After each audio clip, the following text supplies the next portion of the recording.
Bienvenidos al episodio número 9 de la primera temporada de Hablemos de Autos. Hoy estaremos hablando de autos eléctricos. Yo soy Gustavo. Yo soy Gerardo. Y bienvenidos a este episodio. Bienvenidos a Hablemos de Autos, el podcast donde la pasión por los motores se convierte en conversación.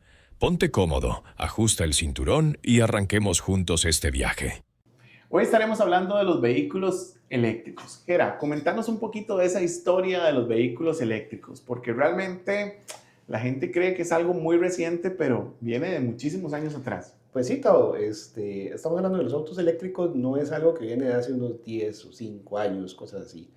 El auto eléctrico viene de hecho fueron los primeros, y estamos hablando que los primeros prototipos venían de 1820, entre 1820 y 1830 más o menos venían los primeros prototipos. Estos venían con sus baterías que no eran recargables, todos esos problemas. Ahí usaban baterías de plomo ácido. Posteriormente a esto ya fueron trabajando más en el tema de las baterías, y hablamos que para los 1900 más o menos se dio antito de 1900 se dio el primer auto que llegó a más de 100 kilómetros por hora, de una velocidad decente para ese momento, bastante bien. Pero los autos eléctricos encontraron el problema que curiosamente es parte de los problemas actuales, que problemas con su red de carga, problemas de autonomía, y apareció el modelo T de Henry Ford, que democratizó más el auto, lo volvió más barato que y también hubo mucho enfoque estatal hacia los combustibles, ¿verdad? Sí, totalmente, porque era más fácil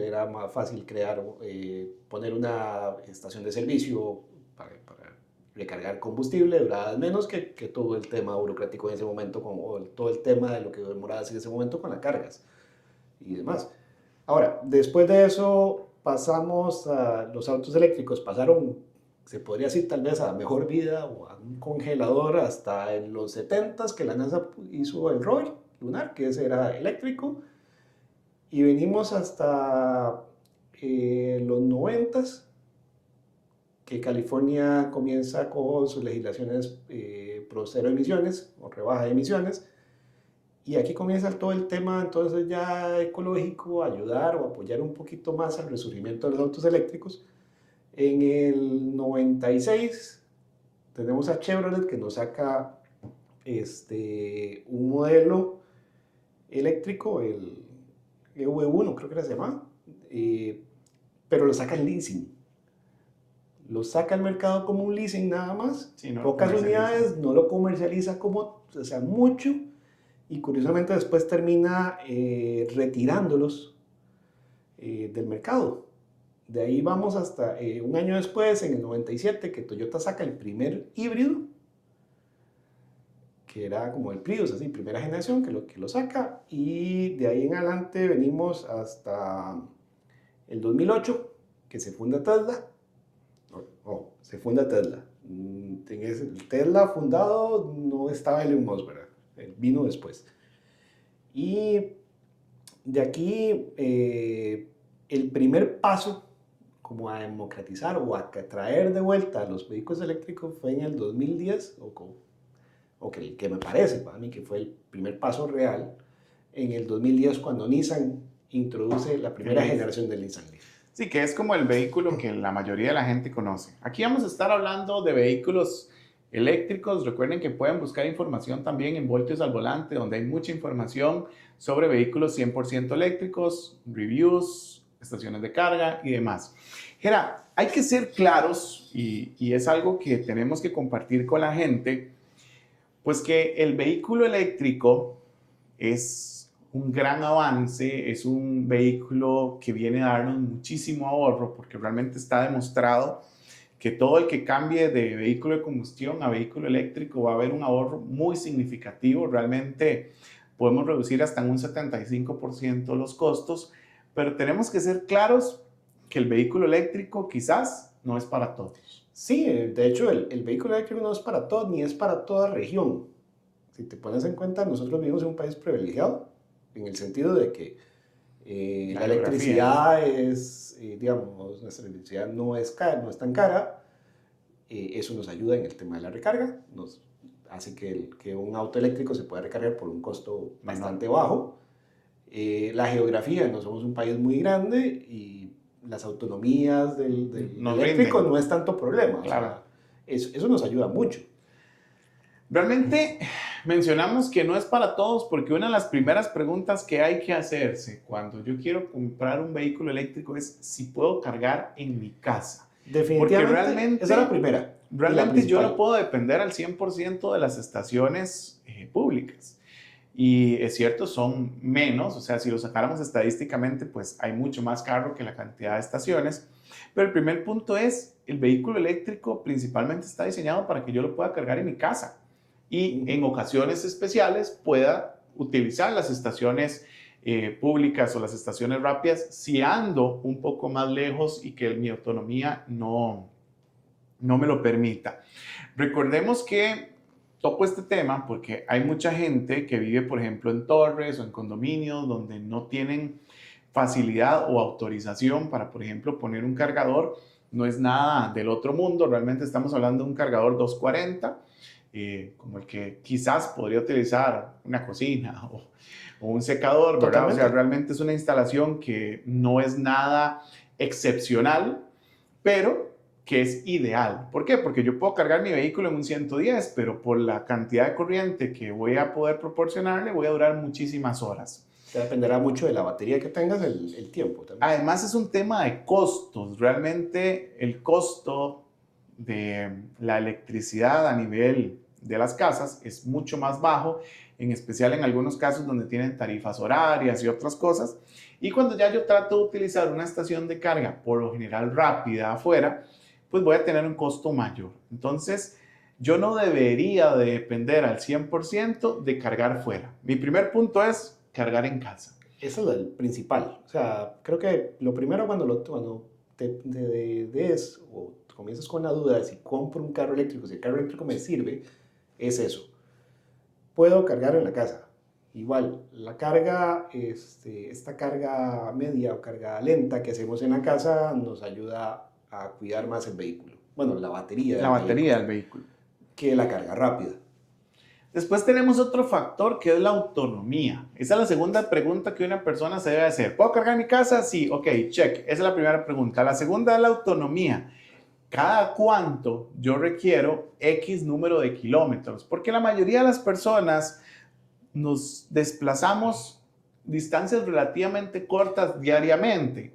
Encontramos vehículos que van más o menos de unos 300 hasta 600 kilómetros reales a nivel de mercado, pero bueno, si ya yo excedo esos, por ejemplo, yo compro el vehículo de 300, si ya yo excedo esos 300, eso me obliga o a tener que planificar mi viaje y recargar fuera, o a pasar a un vehículo que tenga mayor autonomía. Entonces, Totalmente. ahí entra con la segunda pregunta. Aquí hay que ver un asunto. Al menos en Costa Rica, que es donde vivimos, difícilmente alguien recorra más de 80 a 100 kilómetros por día.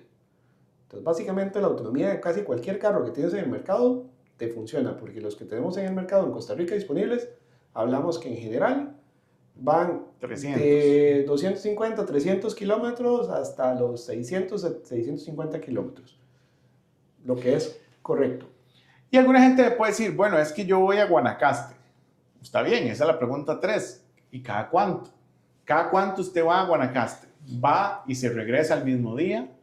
¿Va y se queda? Recordemos que hoy por hoy hay muchos incentivos para los vehículos eléctricos y encontramos hoteles, restaurantes, centros comerciales que nos ofrecen una carga gratuita, lo cual hace que todavía se bajen más los costos porque entonces yo me voy de viaje, cargué en el hotel y entonces, aparte de que mi vehículo gasta menos, llegué y esa carga no tuvo ningún costo para mí porque fue un servicio más que me dieron en el hotel.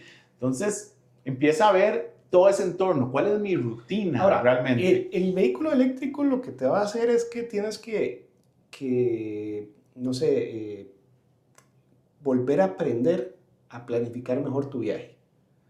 Hay que hacer una mejor planificación. Porque en el auto de gasolina, o de gasolina, diésel, Hay más de estaciones combustión, disponibles, es más rápido. usted igual planifica, usted mentira que usted agarra el carro, se sube el carro y se va sin saber para dónde va, ¿no? Usted sabe dónde va, usted sabe dónde se va a quedar y usted se va. Ya de camino usted sí va pensando, mira, tengo que recargar, entonces de camino me encuentro una estación. Pero en el auto eléctrico ya tenemos menos puntos de carga, que sigue siendo un talón. Sí, Aquí, una es debilidad de la tecnología. de esto.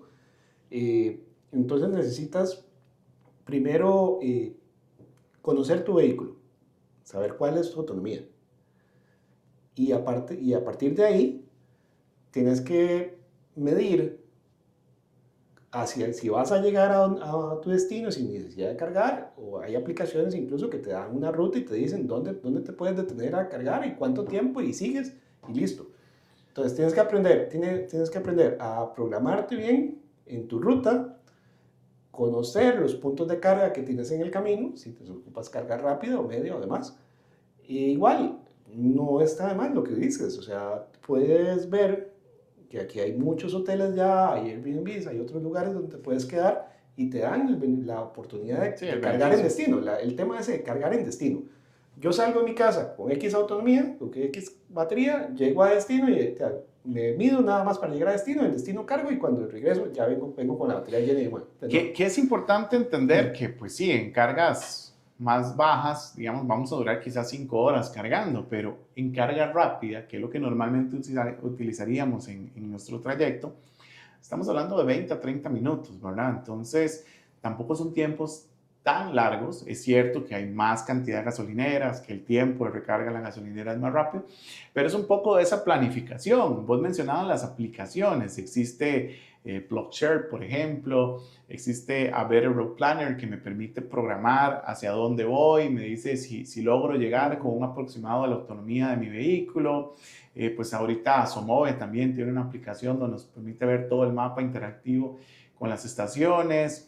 Existen algunas opciones como por ejemplo Creep, Atila de Elco, entre otras, que yo puedo ver todo el panorama de las estaciones de carga y puedo planificarme. Algunas de estas estaciones privadas que ya se están empezando a colocar, pues tienen la posibilidad hasta de reservar. O sea, ya yo puedo decir, bueno, yo voy a llegar a las 11, voy a cargar y empieza a cortar mi tiempo a partir de ahí, ¿verdad? Entonces, hay muchas opciones y realmente el vehículo eléctrico viene a abrir ese mercado de opciones, viene a reducir costos y también lo vemos a nivel de empresas, porque cada vez vemos también algunas empresas utilizando para flotillas los vehículos eléctricos, ¿verdad? Claro, Entonces, eso le reduce los en costos a Costa todos. Rica, por ejemplo, por decir marcas, Bimbo, la panificadora de Bimbo, Sí, tiene Coca-Cola, Coca-Cola, DHL, incluso Coca-Cola usa los cabezales eléctricos para trailer para mover mercancía grande. DHL, algunos rentacar, incluso usan buses eléctricos para llevar a la gente desde el aeropuerto a sus puntos. Estos son muchos, incluso, y como hablábamos la vez de los pickups, empresas como Claro usan pickups eléctricos también pickups ahora. eléctricos, que al final es un impacto, volvemos otra vez al tema de economía, porque es uno de los puntos a donde más fuerte se ve la incursión del vehículo eléctrico. Si yo tengo una flotilla en la cual gastaba X porcentaje con gasolina y el recorrido que yo hago me permite poder implementar la utilización de un vehículo 100% eléctrico, esos costos se reducen. Habrá un poco de logística y demás, pero los costos se van a reducir de manera muy significativa. Sí, igual, algunos dirán o lo orientan también el uso del auto eléctrico a un tema muy ecológico, pero igual no deja de ser cierto o ser una variable para demasiada gente el factor económico. Claro. Todavía sobre esta parte de contaminar menos y demás. Y no vamos a entrar específicamente en el tema si es ecológico o no es ecológico, o cuánto se contamina para producir una batería y demás. Es un tema para... Pero sí te puedo decir, hay una disminución en la contaminación sónica. Sin duda, bueno, los dos tenemos autos eléctricos. O sea, el ruido que tenés es diferente, la vibración, ya el carro no tienes esa vibración que tenías en el motor. Porque al final, uno basta con cruzar un día ahí por San José, Heredia o cualquiera de las zonas más fuertes a nivel de ciudades y el ruido es excesivo. Los buses, los carros, o sea, entonces también viene a colaborar un poquito como con esa parte de la contaminación sónica, ¿verdad?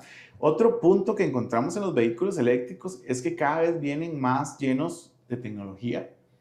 Entonces encontramos pantallas táctiles que nos permiten hacer un montón de cosas. Habrán los que les gustan, habrán los que no les gusta. Encontramos otro factor que es como por ejemplo las HADAS o asistencias a la conducción. Cada vez más estos carros vienen con más opciones como estas, controles cruceros adaptativos y demás, que todo viene en torno a un factor de meramente de seguridad, ¿verdad? Entonces el vehículo eléctrico también nos trae otras cositas que a veces son difíciles de encontrar en vehículos de combustión o por lo menos en ciertos rangos de precios. Sí, igual, recordemos que muchos de ellos vienen ya muy configurados, digamos, a normativas más estrictas, como la normativa europea, por ejemplo. Entonces, la normativa europea te exige tener esas hadas. Y aquí tenemos tal vez el beneficio, o gobiernos anteriores nos ayudaron a bajar ciertas cargas Fiscales. a los autos. Entonces, nos permitió tener acceso a más variedad de modelos y demás, a precios más reducidos, y que básicamente tenés un equivalente al carro de combustión al mismo precio, del eléctrico. Y hay ciertos incentivos fiscales, pero también hay otros factores como por ejemplo la restricción vehicular no aplica para los vehículos 100% eléctricos. Bueno, en algunas zonas... seamos francos, aquí en Costa Rica tenemos tantos carros que igual restricción o no vas a paso de tortuga, ¿verdad? Sí, claro, pero digamos que entre comillas puedes circular sin que te vayan a hacer un parte, aunque mucha gente no respete eso, pero ya es otro tema. También hay algunas municipalidades que han dado el incentivo del parqueo, digamos, en las zonas con boletas. Son muy pocas todavía, pero hay algunas que sí te dan esos incentivos. También vos mencionabas, por ejemplo, la parte de la geografía. Entonces, podemos mencionar, por ejemplo, que en vehículos eléctricos tenemos lo que se llama frenada regenerativa.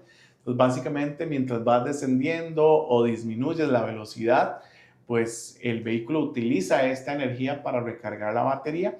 Entonces, en ocasiones podemos hacer ciertos trayectos donde nos desplazamos muchos kilómetros con un nivel de batería pues mínimo, ¿verdad? Porque realmente el vehículo está prácticamente... Es muy poco. En vez de gastar, está cargándose, ¿verdad? Que al final es algo que no encontramos en vehículos de combustión. Entonces, son muchas las posibles beneficios del carro. Hay algo muy importante a la hora de comprar un auto eléctrico, a mi parecer, que es conocer la autonomía que te dicen, o sea, el ciclo de homologación de la batería, de la autonomía que te dicen. Muy importante. Si te dicen que tu auto tiene, bueno, voy a dar el ejemplo del mío. Si te dicen, que en el caso mío, que me dijeron, mi carro tiene 550 kilómetros de autonomía en el ciclo NEDC, pero en el ciclo WLTP tiene 460. Que eso es importante. Está el NEDC, está el WLTP, está el formato ISO, o sea, hay varios formatos. Los principales son el NEDC, que es el ciclo más viejo, ciclo europeo viejo, se llama nuevo ciclo de homologación europeo, pero de nuevo ya no tiene nada. Después está el WLTP, que es el mundial en teoría, que también vino a reemplazar el NEDC.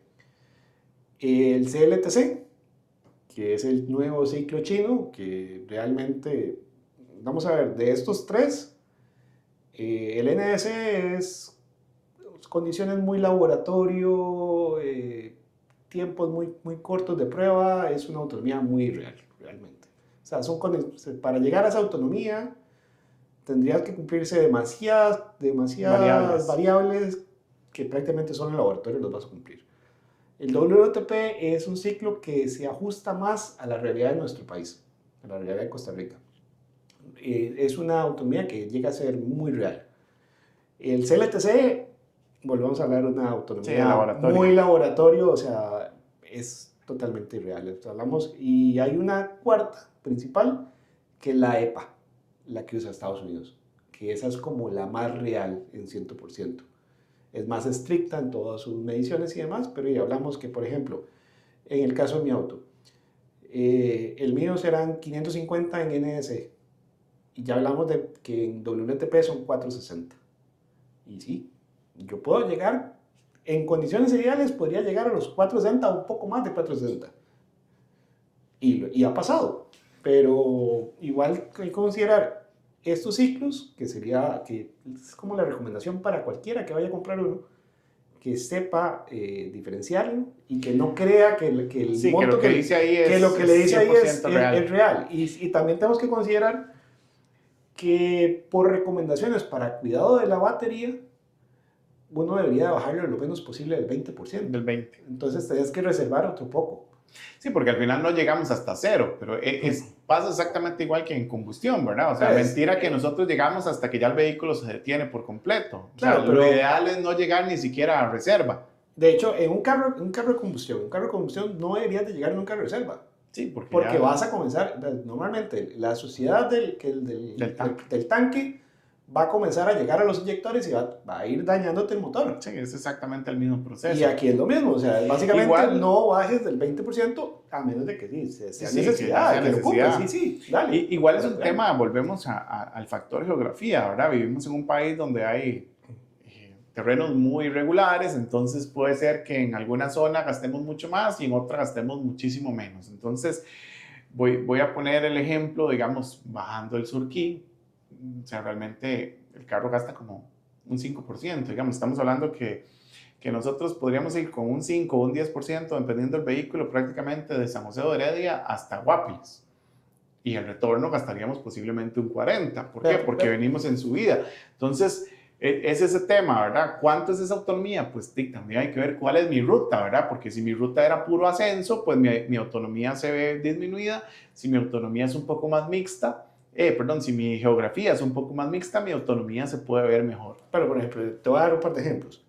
Yo he salido de Alajuela 100% de batería hacia Monteverde. He llegado al cruce para comenzar a subir a Monteverde, he llegado con solo un 10% de batería, o sea, gastando solo un 10%. Claro, de ese cruce ya cuando empiezas a subir y llegas a Monteverde, ya llegué con 77% de batería. Ahí en esos pocos kilómetros me comí básicamente lo mismo que llegar de Alajuela a Sardinal, al cruce de Sardinal. El recorrido de Alajuela a La Fortuna, por San Ramón.